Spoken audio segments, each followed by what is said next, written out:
Okay, let us know when you're actually recording. We're recording now.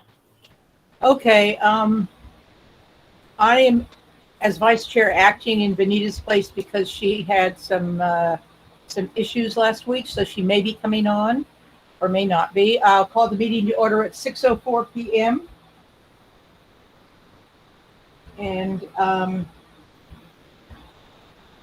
okay, committee members, Benita's not on yet. Chip? Here. Carla? Present. I'm here. Sid is no longer. Sue? Here. Paul is not on. Kelly is not on yet, right? No, I'm here. Huh? I'm here. Oh, you're here. Oh, I'm sorry.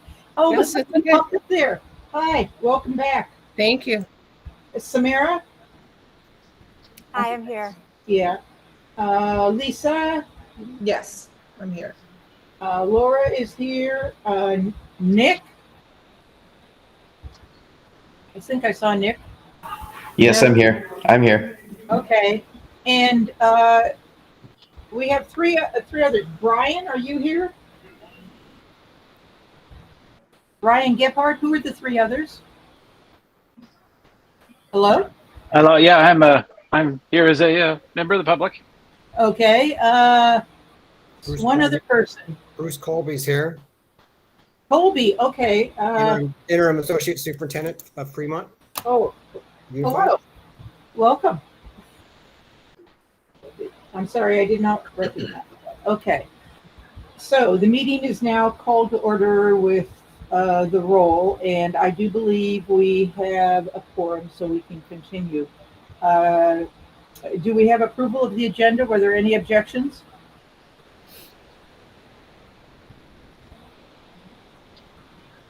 Okay. The next item, number 4, public comment and oral communications open to the public.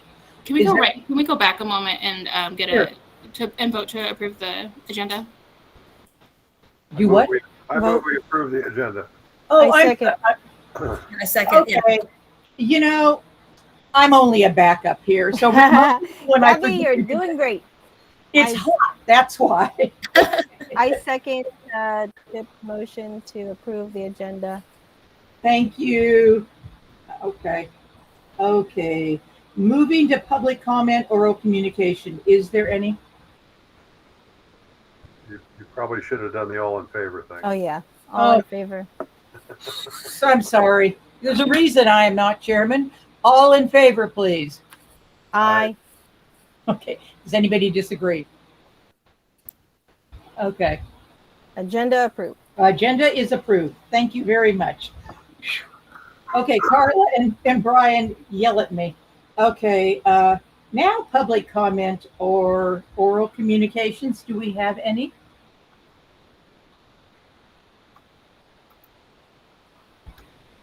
I don't have anything to report. No one has anything to report? Okay, then I don't think we need approval to move on to the next thing, do we? Okay. Okay, you were all sent a copy of the June 1st, 2022 minutes. Is there any discussion about that? Or can we move to approval?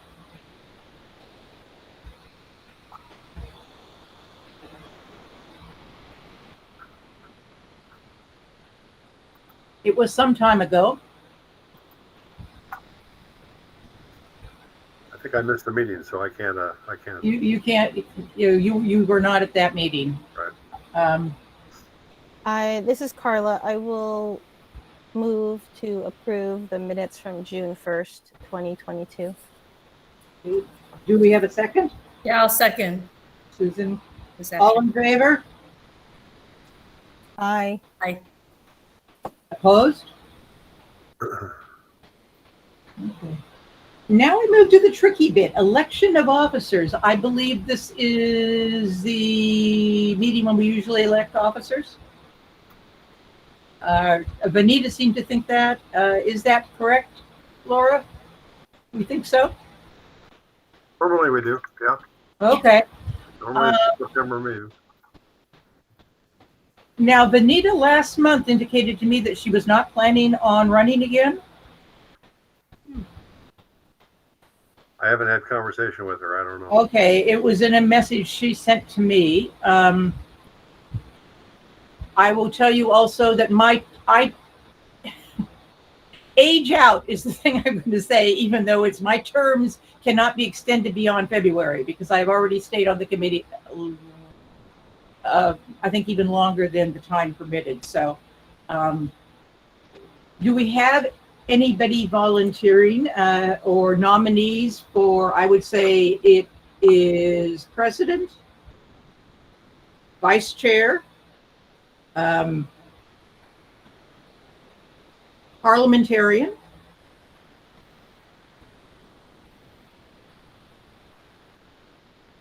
I think that's it. I think that's it. So, I have the bylaws open, so I'll say there's also secretary and publicity chair. I don't think we've ever had a publicity chair. I don't think so.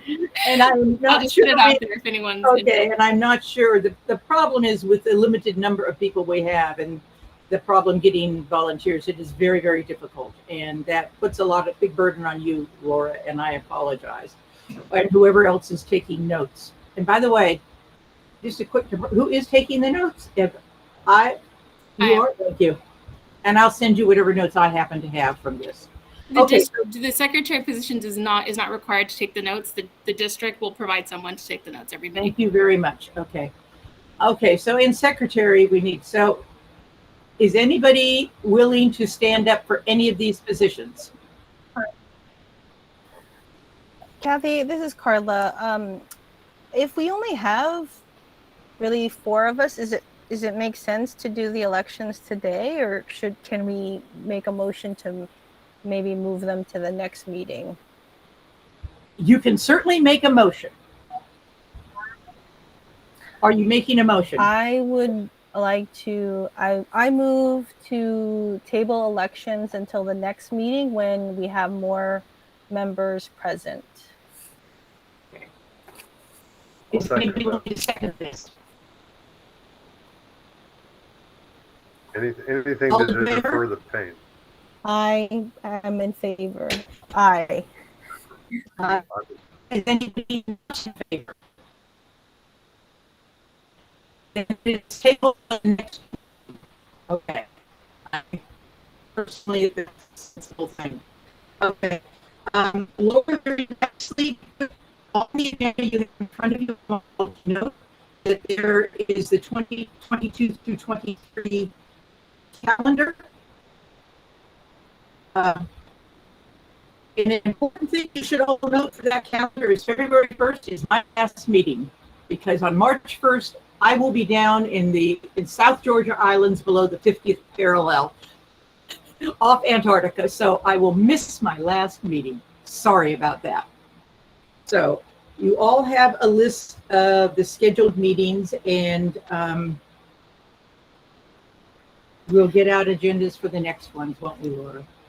Yeah, and I'll just note that this, I wish I could take credit for drafting this. I pulled it from the good work that Chair Gebhardt did over for the FAC. It dodges graduations and scheduled holidays.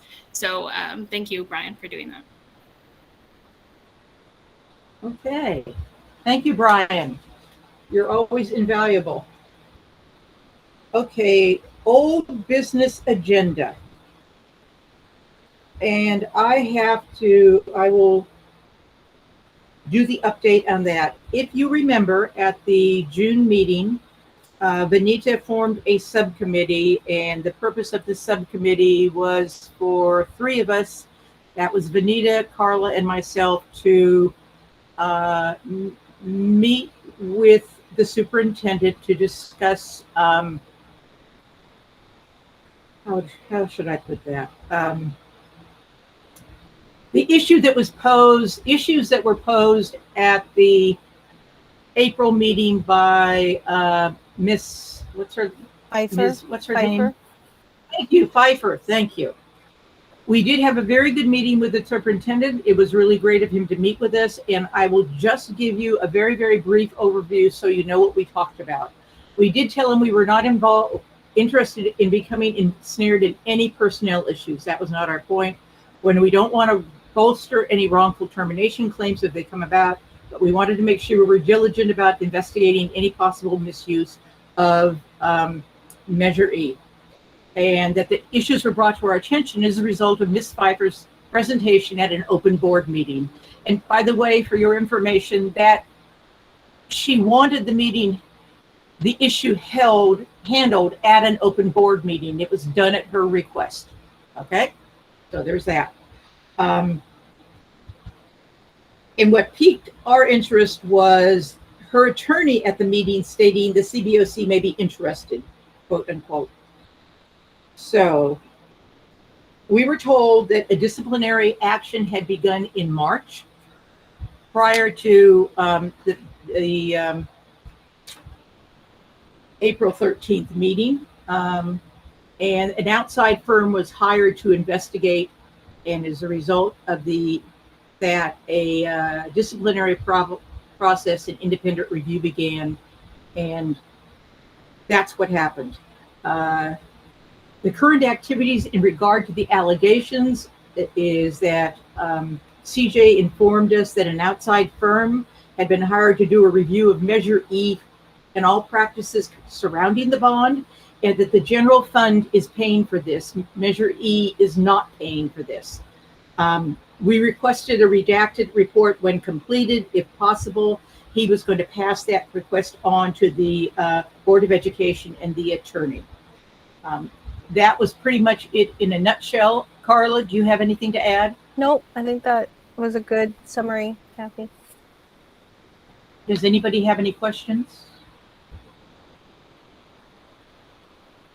Okay, I have not heard whether the investigation has been complete.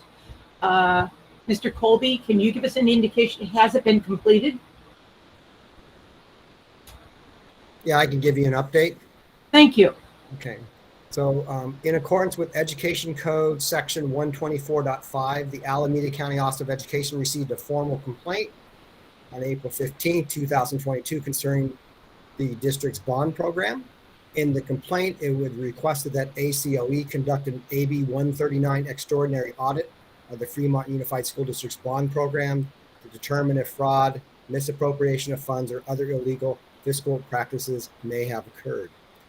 ACOE reviewed numerous documents and concluded its preliminary review in consultation with the Fiscal Crisis and Management Assistance Team, known as FIGMAT, in August of 2022. As a result of the preliminary review, ACOE declined to perform an AB 139 extraordinary audit and requested that FIGMAT provide technical assistance to FUSD in order to review internal control systems and practices related to bond-funded projects. FUSD's newly appointed Associate Superintendent, Mr. Daniel Hillman, will lead these endeavors with FUSD staff and Board of Education as we move forward with the FIGMAT review. Okay, now I could not take any notes on that. Maybe we could just, is that appropriate to include in minutes, just a very short capsule of what you said? I mean, basically Alameda County in a preliminary review, their Board of Education said that there was nothing substantive, but right. Not their Board of Education, their staff, right? Their staff, I'm sorry. Fiscal staff did a review, and based on that, said there's not enough to warrant what's called an extraordinary audit, where the county actually does a very extensive audit. So they're saying it didn't warrant that, but they requested that the district on its own get what's called a FIGMAT review. It's an organization that does reviews, and the district is in the process of putting that together. And that normally is a public process, and they're coordinating with FIGMAT on that. And I believe the Oppenheimer group, did they do their review? I am not aware of anything coming from the Oppenheimer group yet. So. Okay, thank you. Right. So this is another thing just to bring up, because as part of your request, there was also a request sent to the county office that the district had to respond to. Okay. Thank you very much. You're welcome. Kathy, this is Carla. Is that what Mr. Colby read from? Is that some sort of like public statement, or is that something that we could potentially have a copy of? Mr. Colby, can you Yeah. answer that? I'll let Laura answer that question. I'll note that this meeting is being recorded and will be posted tomorrow. So it's a fully publicly available statement. I will put an abbreviated version of that in the minutes, but this meeting's being recorded. Oh, I understand that. I'm just asking if the document, Mr. Colby was reading from a document, right, that had listed some like educational codes and some other things. Is the thing that he was reading from something that we could get a copy of?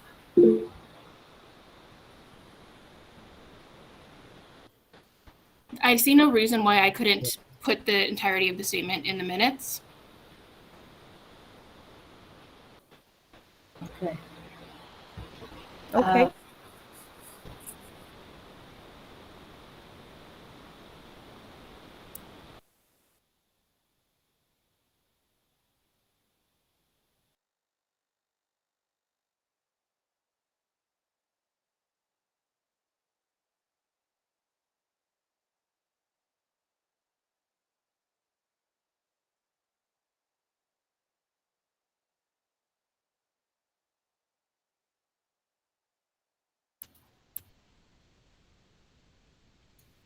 Is Kathleen frozen?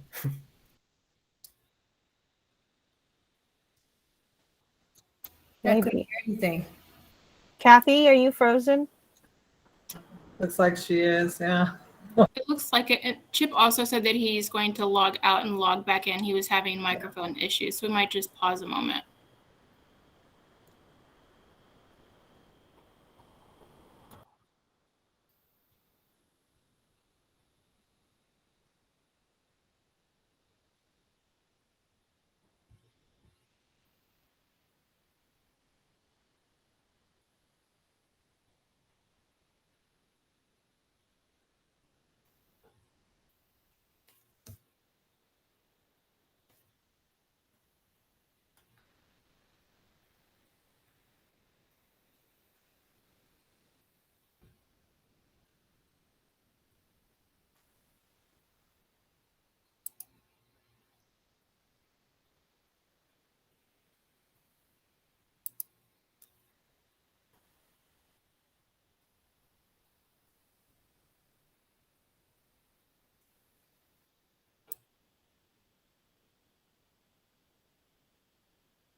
Chip, we're just standing by a minute. We lost you and Kathy. Yeah, all of a sudden my microphone quit working. Is it working now? Yeah. Okay, good.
Not entirely sure how long we should wait, and I'll put out there that we still have quorum. The next item on the agenda is Kathy's, but if we're all interested in skipping that over and going to the Brown Act overview, that's an information item that I'm going to share. Thoughts, procedure, notes from anybody? I'd say we could go ahead with the Brown Act. I I'm going- second that. I second that, Carla. Thanks.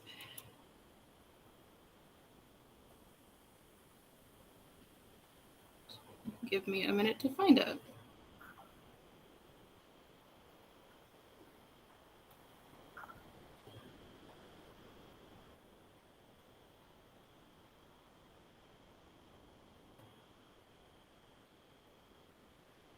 Okay, are you all seeing a presentation? I see it. Yes. Okay.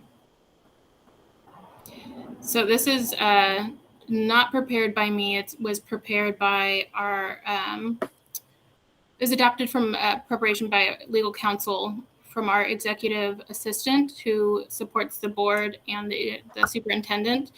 And it's a very, very high level overview of the Brown Act for committees. We'll go through this quickly. It's going to be posted to the committees page on FUSD's website. There aren't new members on this meeting, so I'm less concerned with you all getting this for the first time, but it's just a reminder as we begin the new committee year. Yeah. There we go. Okay. We usually do this. We'll just go over what the Brown Act and some of its requirements. Open meetings law, we do not conduct business outside of as a public agency or public advising body outside of the view of the public.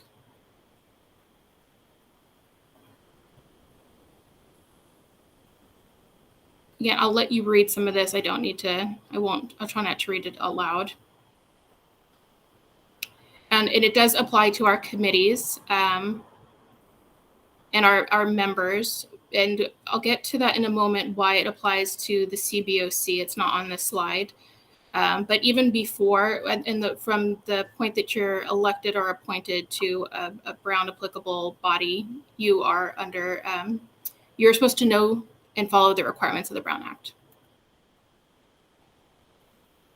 And it applies to like our board and this committee, and established by this committee because it's established by a formal action of the board, and its members are, there we go, because its members are appointed by the board.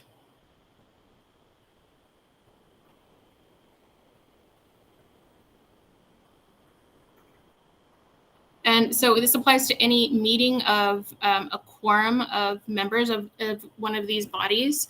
So for us, we establish quorum to get to this, to open this meeting. A quorum for the CBOC is half of its members. there's also, it has to be at least 3 of the 5 the roles of representatives on this body. But really, anytime that you are meeting with any group of CBOC members, if you are nearing quorum, so for us that would be 3, that could be considered a meeting. If you are talking about anything under the jurisdiction of the CBOC. So that's why we're really careful when we're forming those subcommittees to make sure that the number of people on a subcommittee does not meet quorum, because that would then be a meeting of the committee. Right now we have AB 361 allowances that let us meet virtually, and those stay in place until the state of California lets them expire.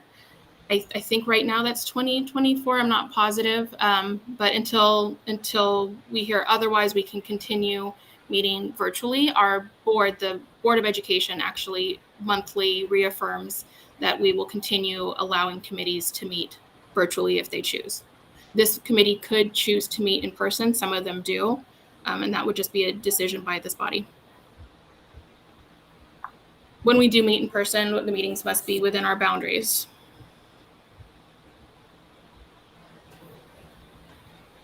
There are some ways that we can, a group of members can be together without not counting as a meeting.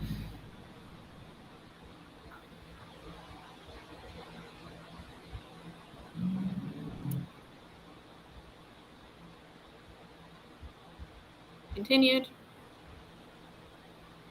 So if you all, on the last slide, it said social occasion. So if you are together at an event and you are not discussing the board, the committee's business, that is okay. But just be careful because it can look from the outside. Benita's joining us. It can look from the outside as if something's happening that it's not. So be careful. So it's easier, more clear cut when you're meeting in person or, going to a place or virtually meeting and you call it a meeting. But the Brown Act also prevents other ways of having discussions that aren't a typical meeting. That could be like emails, talking through other people. So a fax, for all of you still sending faxes, I have to sometimes. So all of those, communication through any of those means can still constitute a meeting amongst members. So that's why when I send an email out to this group, I BCC all the members. I don't want to get a conversation started in email with a quorum of members. With very few exceptions, we don't want to do that.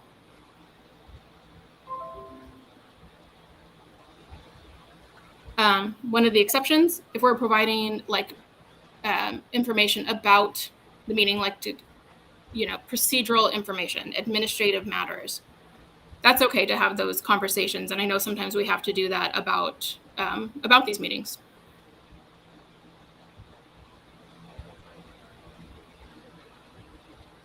And then we have to post our agenda. We do that on our website. It's the FUSD website, the URL /CBOC. And if we met in person, the agenda would also be published or posted at the meeting location. Anyone is allowed to join these meetings. Disruptive conduct is not permitted, and anyone can speak. And we do have always oral communication or public comment. And unlikely to need such a thing, but should you be wondering what might happen, those are some of the potential consequences for violating the Brown Act. I know that was incredibly dry, and I have to do it again for the FAC. Brian, I'll try to jazz it up a bit. But this will be posted on the committee's page. This is available on the internet. You can look up any question about the Brown Act and get some sort of answer. But if you have a question about complying with the Brown Act, You can send it to me. I probably will not be the person figuring out the response, but I do have good contacts to work with to make sure that you get a good answer. And any question that you send, I will try to send back the answer to all the members so that you all receive it. And the same goes with any question that you have on the committee. You can send it to me and Kelly as the co-chairs, and we'll do our best to get back answers. But send it to us rather than the whole committee to avoid having a meeting. All right. And I think everyone's back. I'm going to stop presenting. That was good. And I apologize. Comcast seemed to have dropped me off the edge of the world. But they have started again. That was very good. And, you know, one of the things that I think would be really useful, and it's really easy for me to say because I've been nearing the end of everything, is I think the Brown Act, as well as a number of things, need to be put together in a binder that is handed to new members. Because at one time, way back when, I seem to remember, we used to get, when you first came on the committee, something that, what was it? We got a number of things, and I think that has fallen by the wayside. And if we want people to be informed people to be acting on these committees, we have to provide them with some sort of guidance or help. And that's just my personal opinion. And I have been meaning to sit down and kind of write a list of the things that I think would be useful for any committee that the school board happens to have, basics to give out to somebody when they say, okay, I'm willing to do this. So that's my view on that. This is Carla. I completely agree with Kathy. I have my binder sitting in front of me of what was given, and it has a, you know, the Brown Act, it has the bylaws, it has, you know, the wording of the measuring bond. I mean, it has a lot of very useful information. So I would agree that that should be provided to any new members. Thank you. Who was it that used to make up those binders? I think Carol, is it Carol Lemos, who's now long gone. Was one of the admins in the FUSD office? No, she was more than an admin. She did a variety of things, but she did deal with many of the committees. And so she always made sure everybody had a binder with handouts and stuff like that. And I think that with the turnover in staff, it's just one of those things that kind of went away. Yeah. I can find out. We haven't had a new member in a long time either, so. Paul came on. But that was several years ago, actually.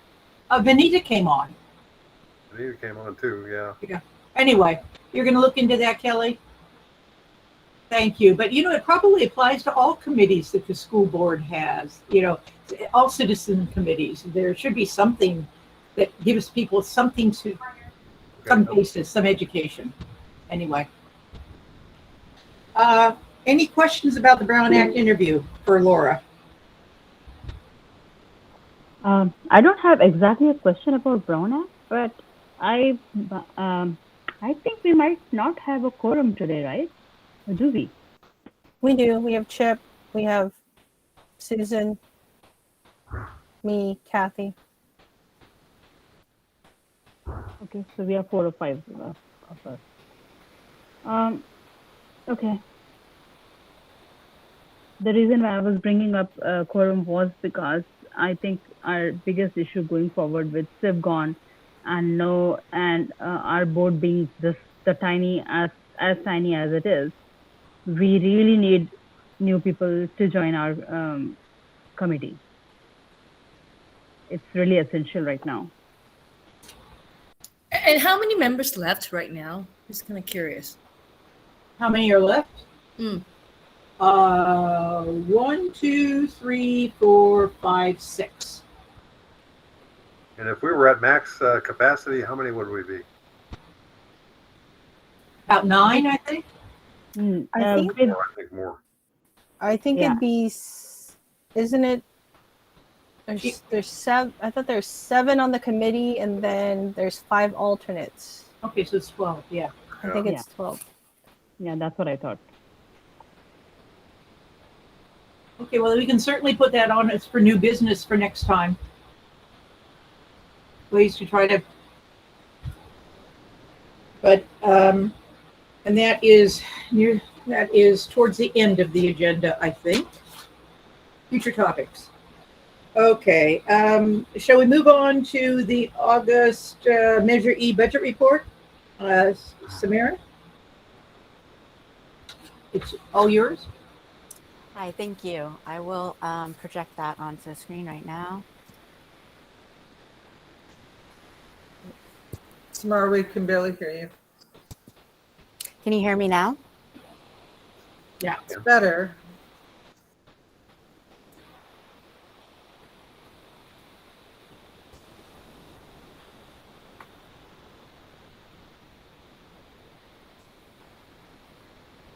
All right, can everybody see this?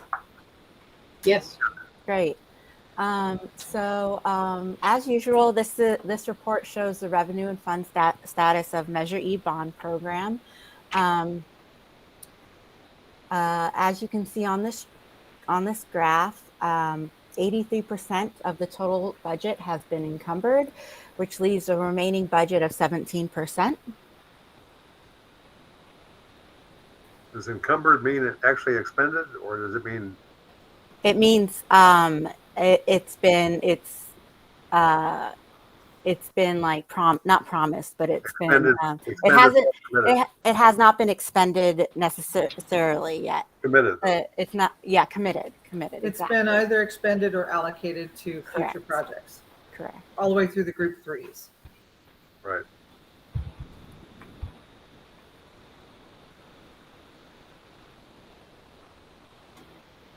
So here are the in-progress projects, as well as the program administration costs. There's a couple of things I want to point out about this table. So the report that has been sent to you guys has a data translation error on the last line, the bond program contingency line. It has been revised in the version I'm showing you right here to be corrected. And I will send out this revised version after the meeting. Just this line right here. The other thing that I wanted to point out is that because of the 2021-2022 fiscal year in close, we are still working to ensure that the information from the previous fiscal year is correctly transferred over to this fiscal year. And actually, we had a meeting earlier today. It was pretty productive regarding that, but there are still some things that need to be done administratively, so that that's why that there's negative in the remaining budget, but that will be reconciled soon.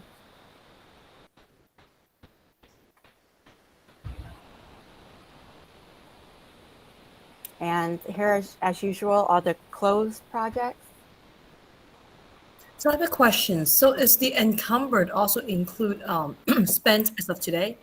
Correct. As of August 12th. Contracts or it's not just not contracts, right? Correct. It encompasses the expense as well as the committed. I see. Thank you. But Susan, as Samara said, it's only through August 12th. The download happens twice a month from Escape, and then we are given the information that they are download from Escape, and Samara converts it into this report. Okay, thank you. And as she also explained earlier, there's a meeting that occurs with the bond financial administration side and the district's accounting side. They work together as a team to ensure that what is showing in Escape is also what is showing in Keystone, and thereby reflects in our report. So we have to make sure that what is showing in Escape, the district's accounting system, is the same as what is showing on the bond program management side. So you don't get a month ending report? So there's the, I guess you call it software that we use. It receives the information from the district's accounting program called Escape, and it receives that information like Lisa says, about twice a month. So that's why the latest date was August 12th that we received, that latest information. So all this is exactly what is, reported from Escape, but only until August 12th, if that makes sense. So if we looked at July, was there a month ending July report? Or was there a July 23rd report or whatever? I mean, I can create, I press buttons to create this report out of the,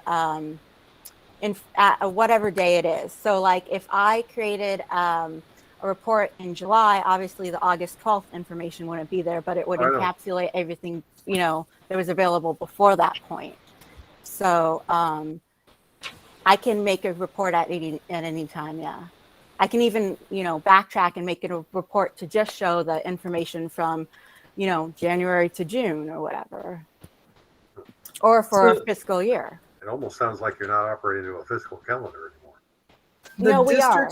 The district's new software program chip, Keystone, Keystone pulls from Escape twice a month. Yeah, I get and that. they download everything that is active up to that point. Yeah. And then Samara pulls that report, reconciles it with the bond management side, and produces this report. But we can only produce the report from the initial downloads that, or the subsequent downloads that Keystone does.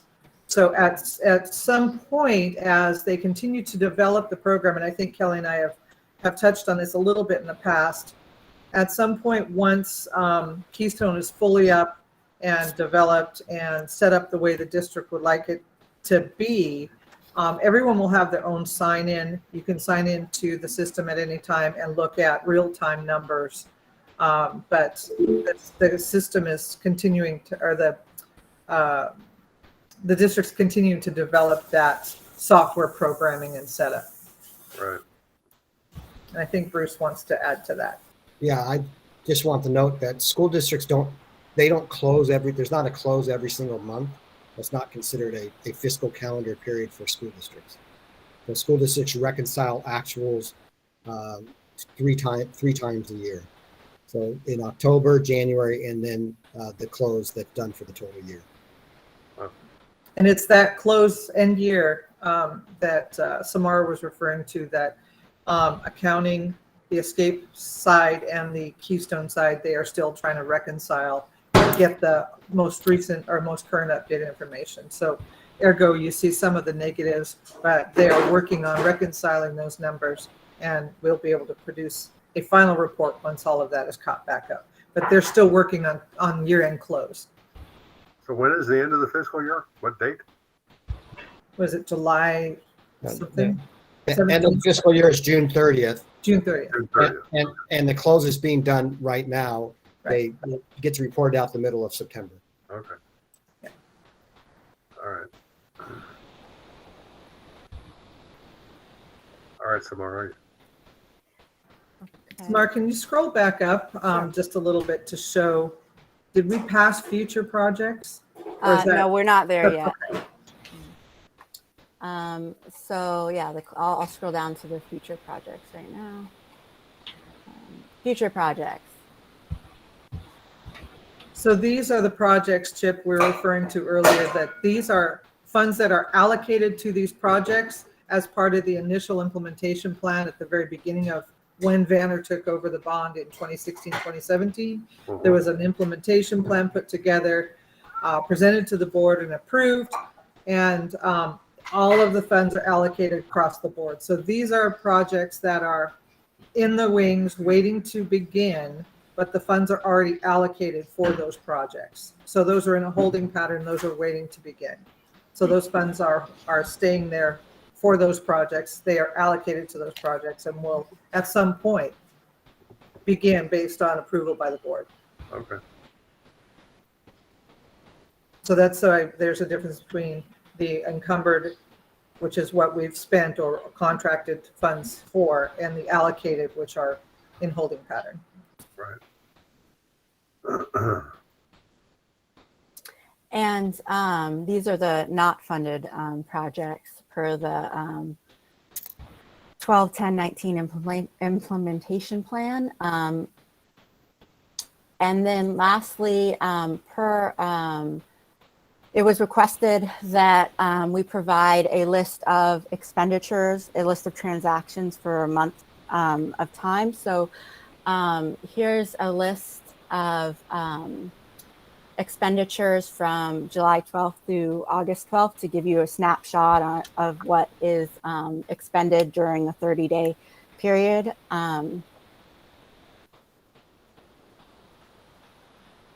So this is a piece of an addition to the report that Samara's developed to show, based on their previous request, to show what payments went out for the last month prior to the current CBOC meeting. Okay. This is just showing, reflecting payments and amounts, not the warrants, not the numbers, et cetera, invoices and actual payments that were processed for this previous month. Right. So hopefully that helps a little bit, give a little better understanding as to what's being paid out each month. Oh. And yeah, that's about it. I'll scroll through this if in case anybody sees anything that stands out to them. But other than that, any questions? Well, the one number that we always used to like to discuss was the contingency. So that is shown right here. Oops.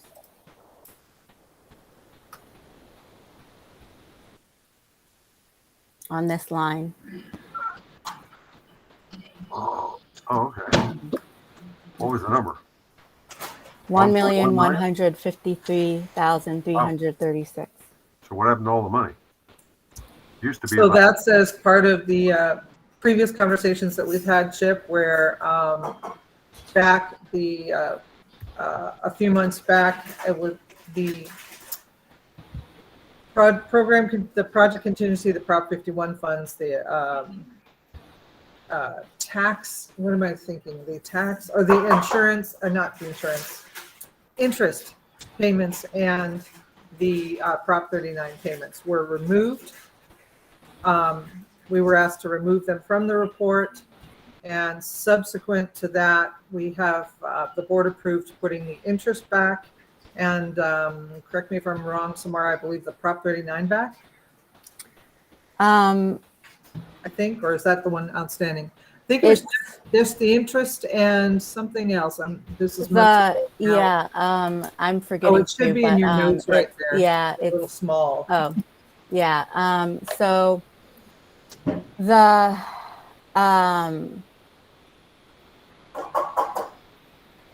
bond interest of $14.2 million has been reincorporated into the program contingency.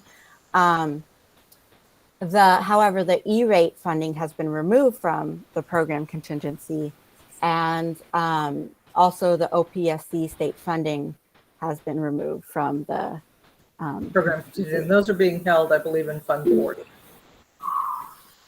Or I think Bruce can answer that. I believe it's either Fund 40 or in the general fund. I can't remember which. So subsequently, since those funds were shifted, this is what we are currently carrying as the bond program contingency remaining. So the cash, so I'll give you an update. So the cash for the Prop 51 money is still sitting in Fund 21. It just has not been allocated. So it's not been transferred to another fund, but it's not been prioritized and allocated by the board. Right. It's still, from an accounting side, is sitting in Fund 21 at this point in time. The district has not made a final decision whether it's going to allocate it in Fund 21 or move some or all of it to Fund 40 to fund some other non-bond projects. So. Right, much better description. Mm-hmm. So therefore, we don't carry it on our report as well. Currently. It's not currently in the budget for the bond program. Right, and just to let you know that the $15 million is through 2021. There was an additional almost $10 million the district received in this current year in the close. So the total number is around $25 million of unallocated funds.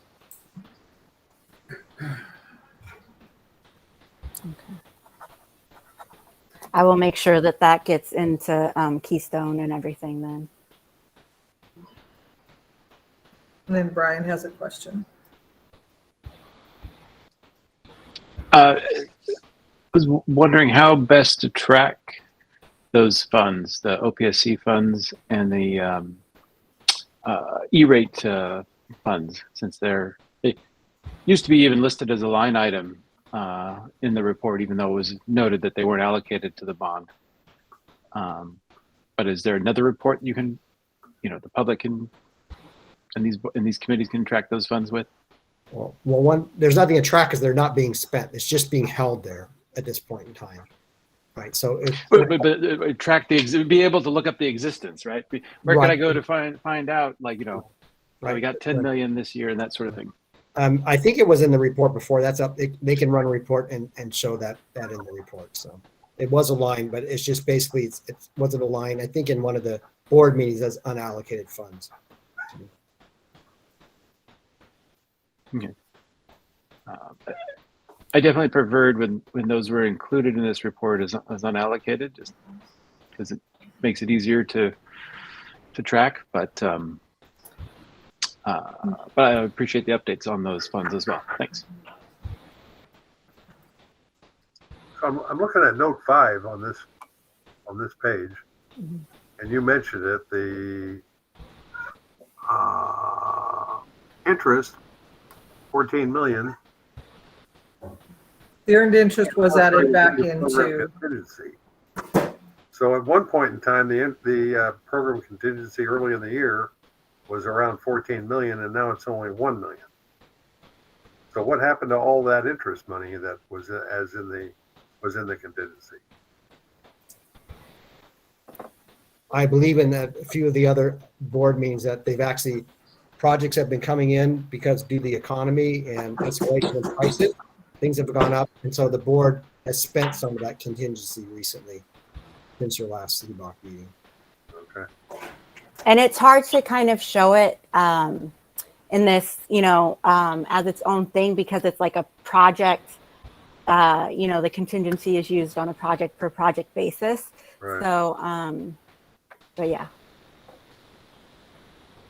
Originally, Chip, and for the number of years, the bond program team was carrying the OPSC, reflecting the OPSC or the Prop 51 funds, as well as the earned interest and the Prop 39, et cetera, E-rate.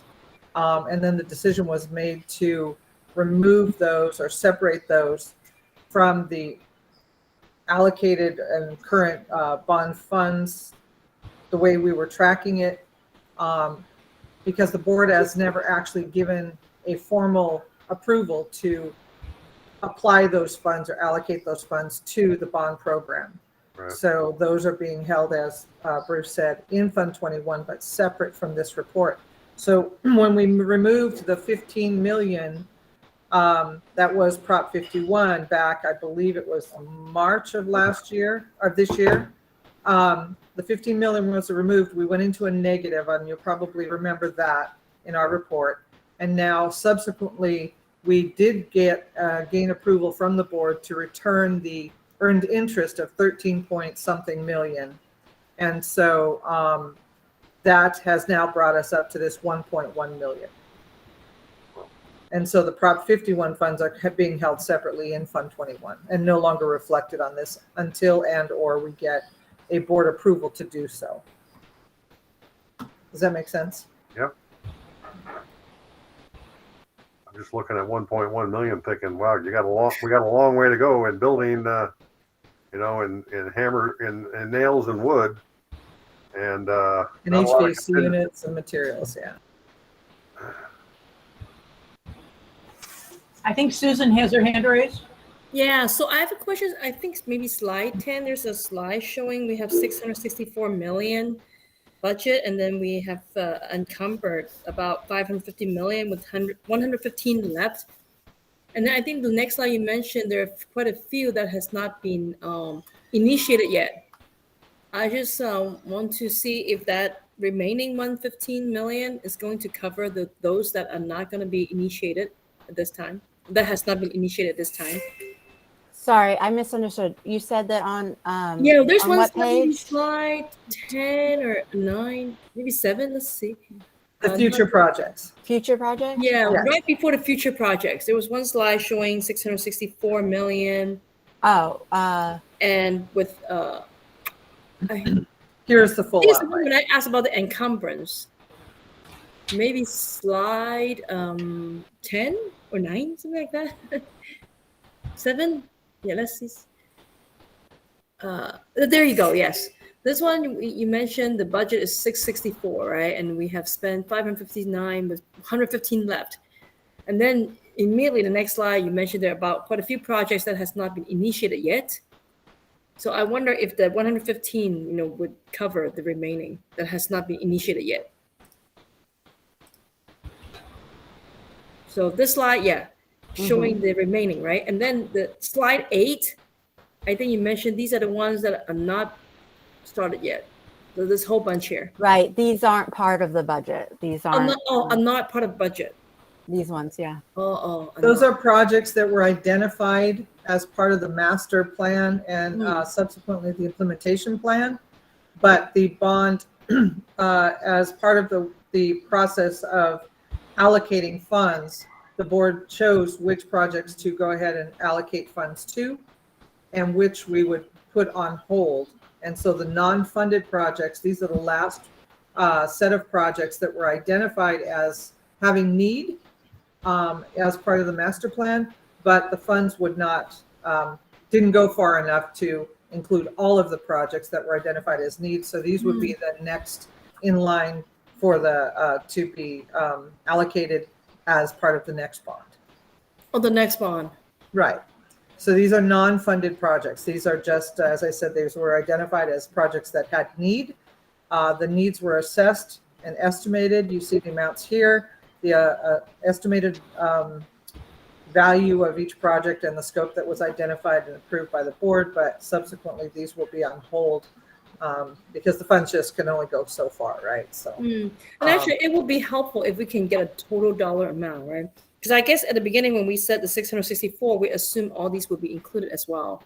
I guess as time goes with inflation every day, we cannot. No, these were never never included in the bond. These were identified as part of the implementation plan, but held as or pocketed as not funded projects. These did not. These were, I guess, if you will, the projects that were. It was decided that these projects could go to the end of the list as not as urgent, perhaps. I whatever the criteria was in the process in deciding which ones would go first. So these were never funded, but they were identified. So these are always being held as non-funded projects in preparation for the next bond. Or if we were to perhaps, for example, make it through the entire bond and somehow magically, which never happens on a bond program, but magically we had funds left, then the board could go to this list and say, well, we have this much money left. Let's select a few more projects now to start if they chose to do that. But in this case, these are still being held as unfunded projects. Can I, my recollection is that these were moved to not funded projects as of the December 2019 implementation plan, and before that, The revision, yeah. And before that revision, they were intended to be funded before the costs skyrocketed. Just a clarification. Yes. Yeah. So the initial implementation plan was done 16-17, and then they did an update to the implementation plan as we were halfway through the bond. And as Brian said, that was a better way. I wasn't here at the time, but I understand that that's the process they did. So this is the update, and these were removed and held for future. So about 19 schools, huh? Do you know the total dollar amount? So I think. I'm sure these estimates are way out of date. So.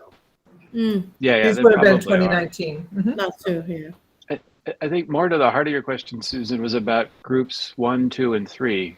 And proving that I forgot a lot of things over the summer.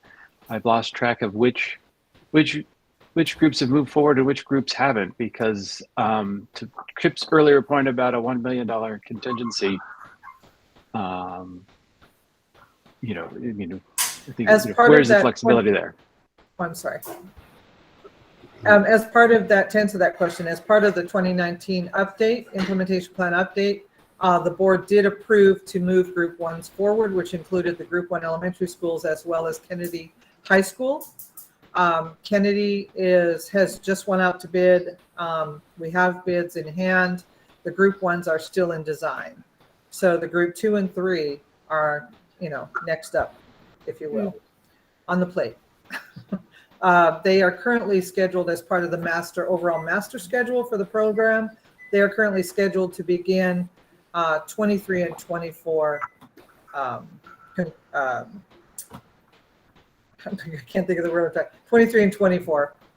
So group 2s are scheduled to go into design in 23 if the board so chooses to approve that, and then the group 3s would be 24. But at this point in time, they also have some options to look at possibly releasing group 3s into the unfunded and using those funds moving forward to supplement the need that we're running into on some of these other projects. But that's completely a discussion for cabinet and the board and everybody else. So, but I think that's a discussion that will probably come up here in the near future. Okay, we have 2 hands raised, and just in order of hands being raised. Benita, your hand was raised, and then Bruce, yours. So Benita, can you go? Thank you, Betty. So I will talk again about what Brian and Chip had mentioned about the tiny sliver of contingency money that we have left and the open projects that we have right now. With the rising costs, how is it affecting, and how are we going to move forward with the grain of contingency money that we have left? Can I take a stab at answering some of the questions, the open questions I offered? Absolutely. Please. Right. So the first thing, just to answer what the remaining budget means, is that's the money that, is how Lisa explained. Those are for the 23s and 24s that we're not under contract, so we're not encumbered yet. So we have budget for those future projects, but they haven't been encumbered. So the 115 is not available to move somewhere else. What I'm saying is we've earmarked it for some of those projects. Overall, we know there's a challenge right now, with the prices of things coming in. So the question that the district is looking at as we go through is saying, how do we use the Prop 51 money current, future Prop 51 money? We have developer fee money and some Fund 40 money, and how you kind of look at that all together with what needs to be done, for all of your group 2s and group 3s, and then some other non-bond projects. So that's a conversation as we roll through and revamp up the facilities master, kind of having those conversations. So I just want to make sure that, even though there's only showing $1.1 million on the line, there's a fair amount of unallocated money that then look at the bigger holistic picture of, and then updating where we are, both bond and non-bond funding. But if I'm not wrong, and if I understand you correctly and the board correctly, that the unallocated money is not considered bond money. So that we were told that consider that money as not bond money at all. So how are we going to move forward if that is considered a not bond money? And even though there might be, I guess my question will be that not considering that is bond money and going back to the board to ask them for the money, is it going to prolong the projects further? Is it going to be more expensive to finish those projects, the current projects, open projects? I'm not even talking about future projects. I'm talking about the current open projects that we have right now on hand. I can tell you the district's looking at how to utilize all of its facilities money to keep on track with the master plan and bond and the expectations from what's being funded by bond. So when you look at these, it's looking at all sources of funding. Bond is one portion, and sometimes you have to rebalance your funds. And the district is looking at its commitment to facilities. And that's going to be the process over the next 6 months in doing that. So it's not going to just sit there forever not being spent. It's just it's a puzzle piece that the district has to put together. Okay, thank you.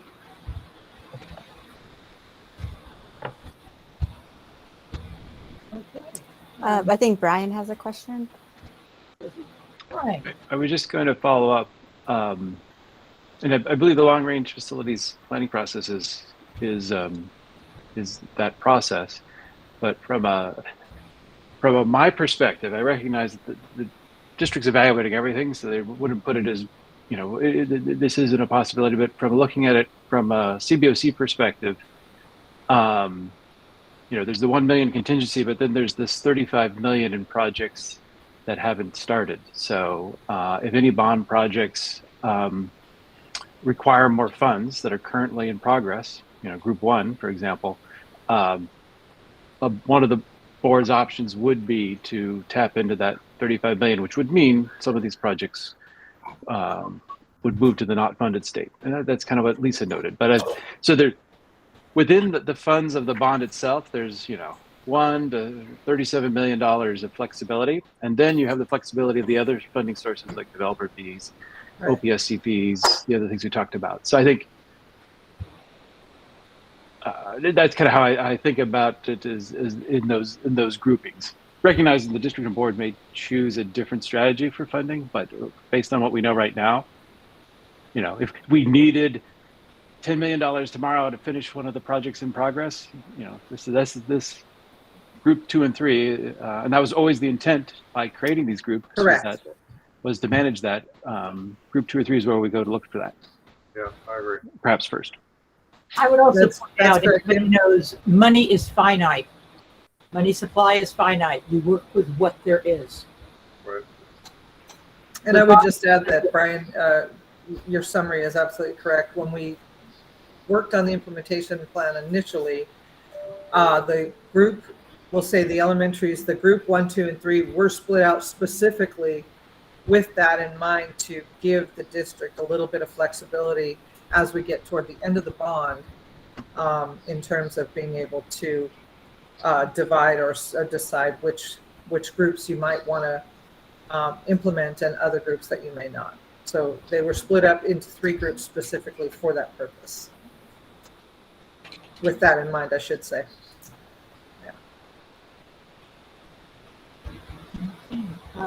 Any further questions on this part of the agenda? Then why don't we move on to the August 2022 monthly project status report?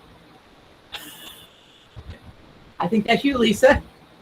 Okay. Hey, we got a couple minutes even. Yay. Okay, let me share. If I can manage to do this.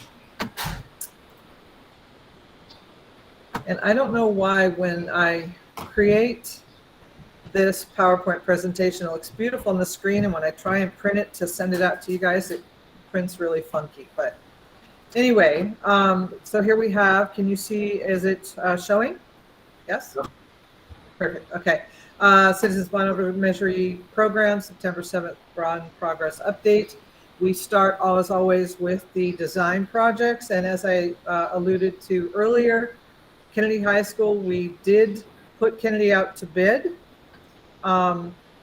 We had 3 general contractors that submitted bids on Kennedy, Rodan Builders, Banna Builders, and Lathrop Construction. The apparent low bidder came in at $28,290,000, and that does not include the 10% contingency.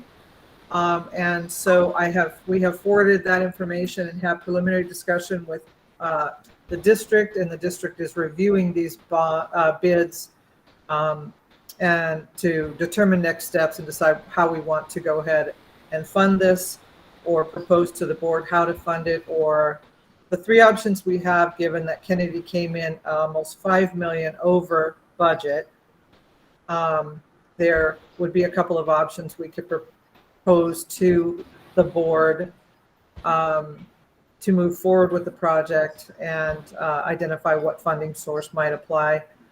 We could conceivably, although Vanner does not recommend that, we provided our recommendation, We could conceivably pull the project, reject all bids, and rebid it. However, given the driving factors for what we believe is the delta between what we had budgeted and the reconciliation of our estimates, is really just the shortage of labor, the material shortage, the material supply chain issues, and most specifically the trouble in the mechanical market right now. And given that Kennedy is pretty much just basically an HVAC project, there was not a lot that we could cut out or offer as alternates to try and trigger a better bid. So given it's about $5 million delta between these three bids, the low bidder and our estimate, we are putting together a package of information to present to the board. CJ and Bruce are going to include that in the board update, and then we will go to the board at the 9/28 board meeting to present our recommendations. So that is kind of in a holding process right now. We're working that bid, and we'll see what happens. The group ones, as we've discussed, are still in design with DSA. We have discussed a previous. Before you go off from Yes. Kennedy, so the project budget was $25.5 million, and the bid came in at $28.3 million. Plus 10%, so it's about 31. About 30.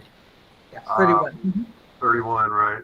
So the project budget, 25.5, where did that number come from? That is the budget that the board approved at the beginning of when this project was put together. Who created that number is what I'm saying. How did that estimate come about? The funding, typically what happens is when you're putting together the projects and as part of the implementation plan, you consider the scope that was identified and approved by the board. That gets estimated. You also have to include your soft costs. So at whatever point this was put together, and I believe it was the 2019 when they approved the scope and the updated implementation plan, that budget was identified at that's $25 million. It's an old number then. Correct. It's kind of stale. Yeah. Okay. I'm sorry, I couldn't hear. It's kind of stale. The number. That is the approved project budget. Yes. Yeah, that's what I'm saying. Kelly has her hand up.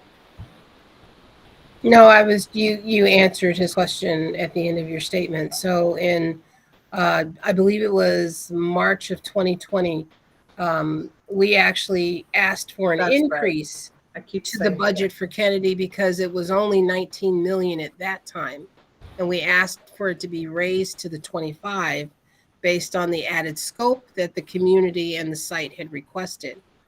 And we also reevaluated these numbers at the end of last year and gave a high-level cursory review of what we were expecting in terms of what the budgets would be for this fall. And we're coming in almost on target in terms of what we expected in terms of our inflation. So we are experiencing what we've already talked about previously on many occasions. And so we're just now fully evaluating, now that we have the hard numbers in front of us, really what the costs are going to be based on what we have approved and intended to do for that project, and for all the projects actually. So just to let you know that. Yeah. And a similar conversation has been had and is kind of somewhat ongoing in the background on the group ones as well. We've had some discussion here in previous CVSC meetings as well, that we know that these budgets that were approved at the time are already underfunded and stale, as you used, Chip. These are already old numbers. We know that a number of these, of the 5 Group 1 elementary schools, we need some new roofing, et cetera. So we're also going to be going through that exercise and identifying exactly what we think we will need and having to come to the board and have that discussion for the Group 1s. But they are currently in design And they are being worked. I think on the last board meeting or last CBOC meeting, we did report that DSA kicked the projects back out and required that we do a 25% ADA adjustment in our scope. So the architects are working on that design. We anticipate coming to the board in October with the updated design addressing the DSA requirements and subsequently the revised anticipated budgets for those projects to address those DSA requirements. So we're working that process. We'll go to Hopkins. So Hopkins, all of the existing structures have been modernized. All of that work is complete. The new roof did get on the gym. We had conversations about the new roof having to be replaced due to excessive dry rot on the gym. So that was complete and ready before school started. The new library has been completed. That will open next week. The project was able to accelerate. We worked very closely with the contractor and we were able to accelerate the new kitchen, which is half of the new multi-purpose building K1. One of the new structures is multi-purpose room in front, full serving kitchen in the back. We were able to accelerate the scope for the kitchen and successfully open the kitchen for the first day of school. So the site's very happy with that, as well as child nutrition services. They were very excited the fact that they weren't going to have to try and do some sort of temporary setup for another 6 months till the multi-purpose building was complete. So that's complete. Ongoing construction at Hopkins is, as I said, the K1, the multi-purpose side of K1 building. Some site work in terms of more landscaping in between buildings, et cetera. And the new building J, which is the classroom construction, the new classroom building. So full-on construction there. We have also added as a security measure, the site discussed and requested that we install a 4-foot fence in front of the site to separate the sidewalk and the kids from Driscoll. So we are adding that. We have added that, and you'll see that going in very shortly. And that will provide a full-on separation. I don't. Nice song. I'm sorry. No worries. So that'll be going in as well as part of the project. New fencing gates. So Lisa, on Hopkins, the school is open. Yes. Classes are being attended and construction continues. Correct. Oh wow, great. So it is now an occupied site with some construction going on at each side of the site. The main core of Hopkins, which is all of the existing buildings, complete, renovated, everything's open, and it all successfully opened the first day of school, and it's going very well and very smoothly there. So building J, which is the new 2-story classroom building, is on one side of the campus, and the remaining portion of the multi-purpose room, the multi-purpose building, is on the other side of the campus. So the majority of the occupancy is in the middle of the campus, and it's all going very well. Great. Yes, and we were very happy to be able to do the kitchen as well. That was a big success, a big feather in the project team's cap, and getting that thing open. Once we decided at the end of the school year, or at the end of the last year in December, to try and accelerate that and get it open for summer, they worked very hard to do that. So, succeeded, brought it in, and it's working very well. Thornton Middle School conversion. They are in increments 3B and 4, which are modernization of all of the existing structures and knocking down 2 of those existing structures to build a new building, which will house the new library and the administration offices. So currently the site is occupied in the 5 new buildings that were built at the back of the campus that you've seen many pictures of as we've gone through the last few months. Those 5 buildings were, the new furniture arrived, it was set up, all of the existing classrooms were moved into those 5 new buildings, and school started without any kind of issue there, being housed in the back of the campus in those 5 new buildings. The 2 buildings that needed to be knocked down have been demolished and are completely gone. and the existing remaining buildings are being modernized. Those will return to classrooms, and as I said, where the 2 existing buildings were knocked down, they will be constructing a brand new building for library and admin. So that is the process they're in now, while school goes on at the back of the campus uninhibited. So that's gone pretty successful right now. Centerville Middle School conversion, the existing structures there over the last year and a half, they are all complete. Punch list items going on in all of these various 3 sites for the the existing sites, or the existing buildings, but the new buildings continue to go up. They started over the summer. So in Centerville, the existing structures, the existing buildings are complete. The field is complete. We had a little bit of an issue where the final piece of the field, it was done in 3 phases. It was germinated and seeded, and it will open 9/21. So the final piece of the field is still getting a little bit of attention, and it'll open in 2 weeks. And then the full field will have been renovated.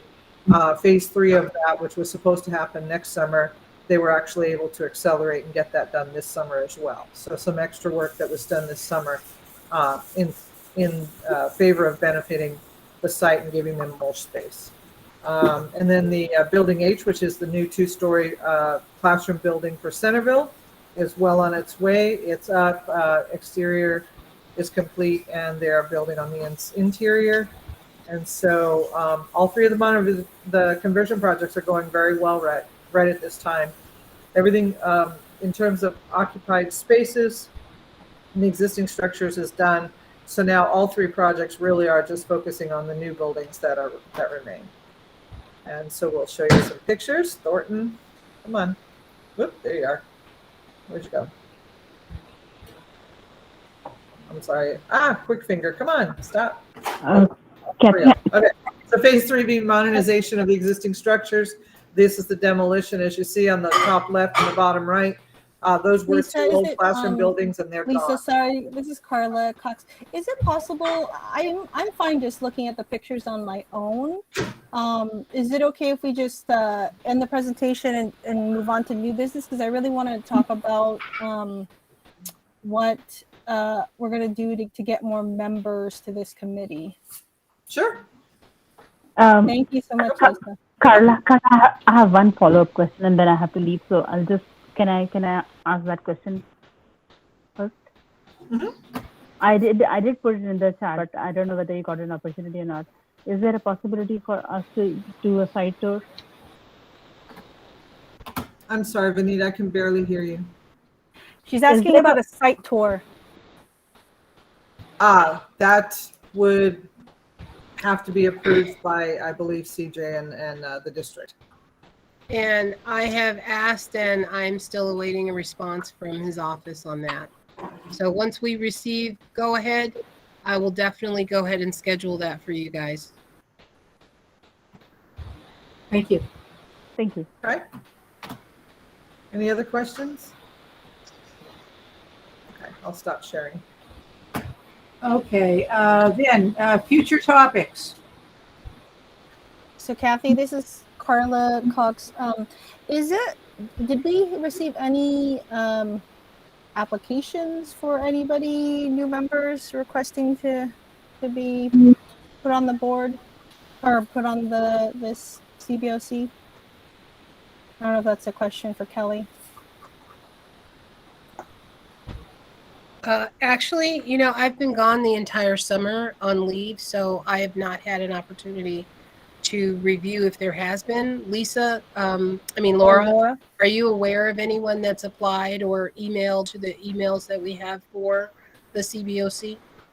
No, I might be unaware of a new application, but as far as I know, there have been no applications received for the CBOC. We have received them for the other committees, so I know the efforts we're making to get the word out there is working, and I think that with a spot open with SIB, it might help to post that as a non-alternate position. But I haven't seen anything come through for the CBOC. Laura, how are we getting the word out? What's the vehicle for getting the word out that we have openings? Kathy, were you trying to add this onto a future agenda item? I want to make sure I'm handling it the way you'd like. Well, I thought it could be a future agenda item. It is, however, anybody wants to, if you feel like you can answer this right now, but if you want to say, I would really prefer to wait until the next meeting, I think that that's the correct answer.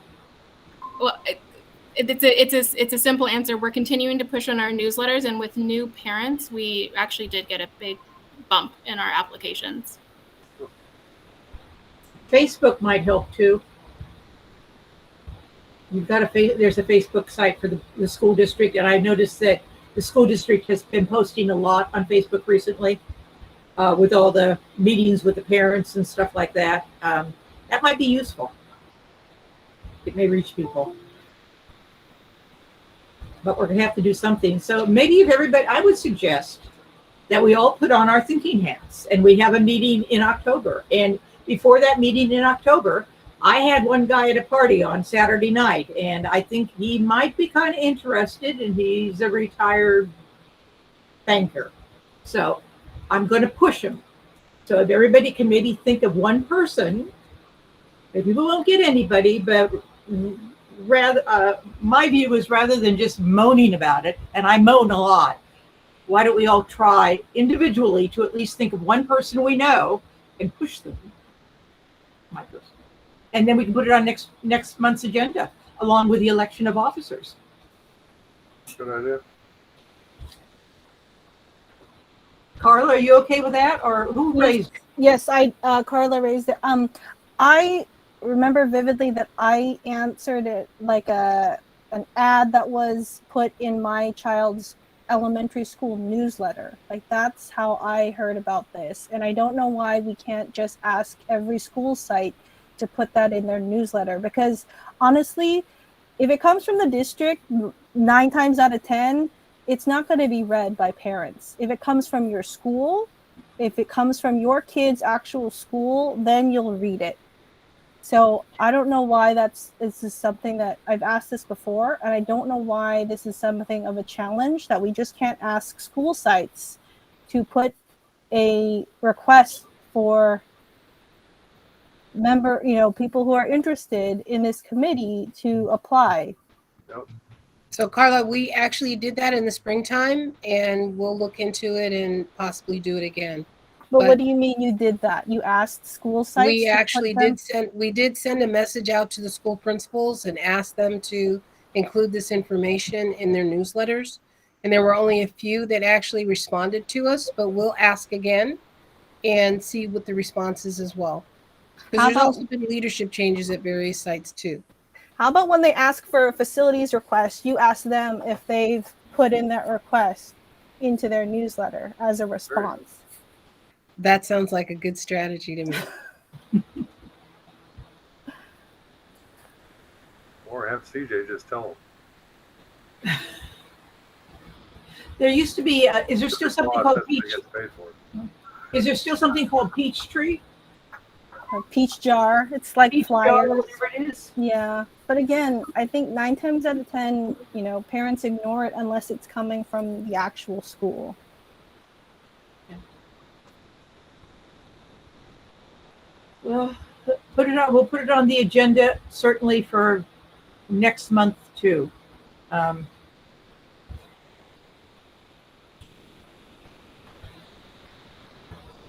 Any other future topics?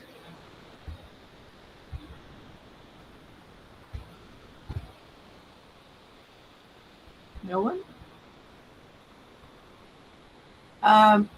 Laura, are you raising your hand? No, Okay. I'm also on the FAC meeting, which is beginning right now. So Okay. back and forth. Well, is there a motion to adjourn the meeting? Yes, Carla motions to adjourn the meeting. Do we have a second? I second. All in favor? Aye. Anybody opposed? I declare this meeting over at 7:33 p.m. See you next month. Great job, Kathy. All right. Have a good night, everyone. Bye-bye. Stay Bye, cool, everyone. everyone. Bye-bye. Bye.